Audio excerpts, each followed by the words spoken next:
पावसाळा सुरू झाला की आपल्याला गरमागरम अशी भजी खाण्याची इच्छा नक्कीच होते. तर आजच्या एपिसोडमध्ये आपण अतिशय झटपट तयार होणारी कुरकुरीत अशी कांदा बटाटा भजी तयार करणार आहोत.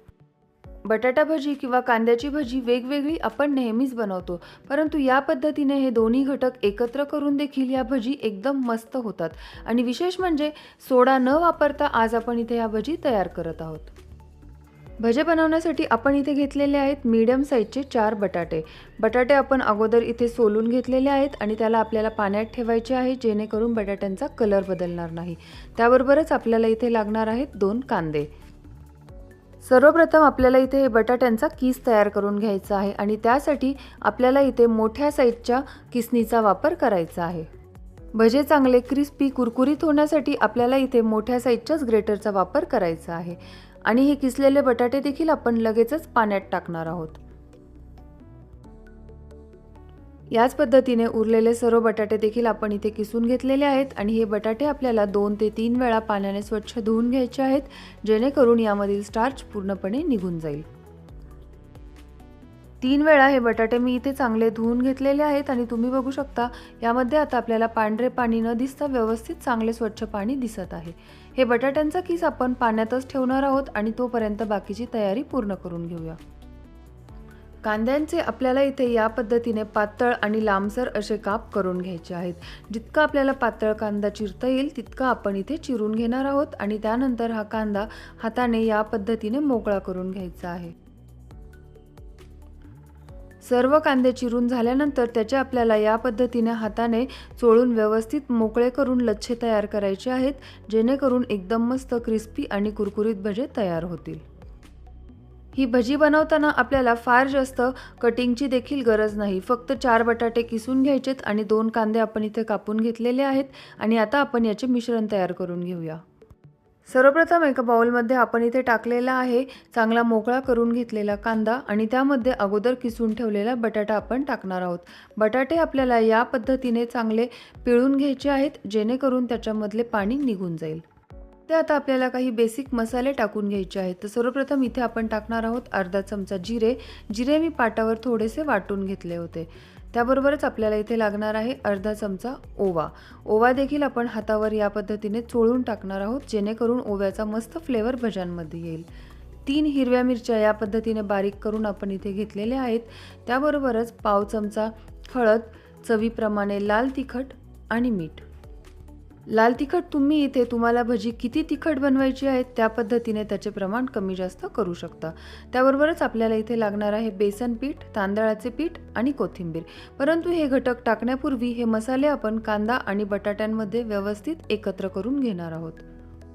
सर्वात महत्त्वाचे म्हणजे ही भजी बनवताना आपल्याला इथे पाण्याचा थोडा देखील वापर करायचा नाहीये. मीठ टाकल्यानंतर कांद्याला पाणी सुटेल त्यामध्येच आपल्याला या भज्यांचे बॅटर बनवायचे आहे. आपण जर यामध्ये पाणी टाकले आणि मिश्रण पातळ झाले तर भजी कुरकुरीत बनणार नाही. सर्व मसाले इथे कांदा आणि बटाट्यांमध्ये व्यवस्थित एकत्र झालेले आहेत. यामध्ये आता आपण टाकणार आहोत 2 चमचे तांदळाचे पीठ आणि 4 चमचे बेसन पीठ. भजी एकदम मस्त क्रिस्पी कुरकुरीत बनण्यासाठी आपण इथे तांदळाचे पीठ वापरलेले आहे. भरपूर अशी कोथिंबीर आपण इथे टाकलेली आहे आणि हे सर्व घटक आता आपण पुन्हा एकदा चांगले एकत्र करून घेणार आहोत आणि त्यानंतर गरजेप्रमाणेच आपण यामध्ये बेसन पीठ ॲड करणार आहोत. तांदळाचे पीठ, बेसन पीठ आणि कोथिंबीर देखील आपण या सर्व घटकांबरोबर व्यवस्थित एकत्र करून घेतलेली आहे. परंतु तुम्ही इथे बघू शकता भजे सोडायला लागणारे बॅटर आणखी इथे तयार झालेले नाही. कांदा आणि बटाटे अजूनही पूर्णपणे वेगवेगळे दिसत आहेत. तर यामध्ये आपण आणखी 2 चमचे बेसन पीठ टाकणार आहोत आणि पुन्हा एकदा हे मिश्रण चांगले मिक्स करून घेऊया. ही भजी बनवताना आपल्याला इथे फार जास्त बेसन पिठाचा देखील वापर करायचा नाहीये. तुम्ही इथे बघू शकता अगोदरप्रमाणे कांदा बटाटे वेगवेगळे न दिसता त्याला एक चांगली बाइंडिंग आलेली आहे, म्हणजेच आपले मिश्रण इथे तयार झालेले आहे. आणि विशेष म्हणजे यामध्ये आपण थोडे देखील पाणी टाकलेले नाही. भजी तळण्यासाठी तेल आपण ऑलरेडी गरम करायला ठेवले होते, त्यातूनच 1 चमचा तेल यामध्ये आपण टाकलेले आहे आणि आता हे मिश्रण व्यवस्थित एकत्र करून लगेचच आपण याची भजी तयार करणार आहोत. मिश्रण बनवल्यानंतर आपल्याला मात्र याची लगेच भजी तयार करायची आहेत, कारण आपण जर हे मिश्रण असेच आणखी थोडा वेळ ठेवले तर कांद्याला पाणी सुटेल आणि हे मिश्रण पातळ झाल्यानंतर याची भजी कुरकुरीत होणार नाहीत. भजी तेलात सोडत असताना आपल्याला ती एकदम इझिली मिश्रण उचलून डिरेक्टली टाकायची आहे. आपण जर त्याला फार जास्त दाबून किंवा आकार देऊन कढईत सोडले तर ती भजी कुरकुरीत होणार नाहीत. भजी तेलात सोडली तेव्हा गॅसची फ्लेम आपण इथे बारीक ठेवली होती आणि या पद्धतीने जेव्हा भज्यांवरील बुडबुडे कमी होतील तेव्हा आपण ती उलटसुलट करून घेणार आहोत आणि गॅसची फ्लेम देखील आपण आता इथे मीडियम केलेली आहे. मीडियम फ्लेमवरच आपल्याला हे भजे चांगले तळून घ्यायचे आहेत. आपण जर हाय फ्लेमवर ही भजी तळली तर ती आतपर्यंत तळली जाणार नाहीत आणि कच्ची राहून नरम सॉफ्ट बनतील. या पद्धतीने 3 ते 4 वेळा चांगली उलटसुलट करून आपण ही भजी तळून घेतलेली आहेत. तुम्ही इथे बघू शकता एकदम मस्त कलर भज्यांना इथे आलेला आहे आणि त्याला फार जास्त न दाबता तेलात सोडल्याने ती एकदम मस्त कुरकुरीत देखील बनलेली आहेत. घरात एकदम इझिली उपलब्ध असणाऱ्या घटकांपासून म्हणजेच कांदा, बटाटे आणि काही बेसिक मसाले टाकून ही भजी एकदम इझिली तयार होतात आणि विशेष म्हणजे यामध्ये आपण सोड्याचा वापर देखील केलेला नाही.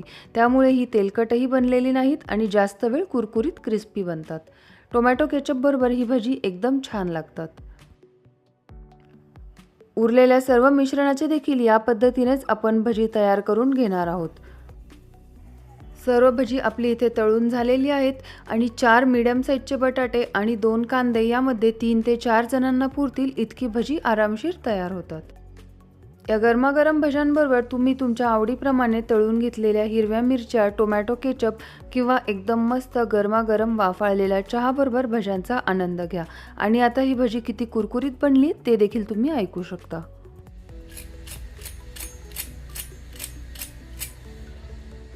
तर तुम्ही देखील ही रेसिपी एकदा अवश्य ट्राय करा आणि रेसिपी आवडल्यास लाईक करा, कमेंट करा, इतरांबरोबरही शेअर करा. Thank you for watching.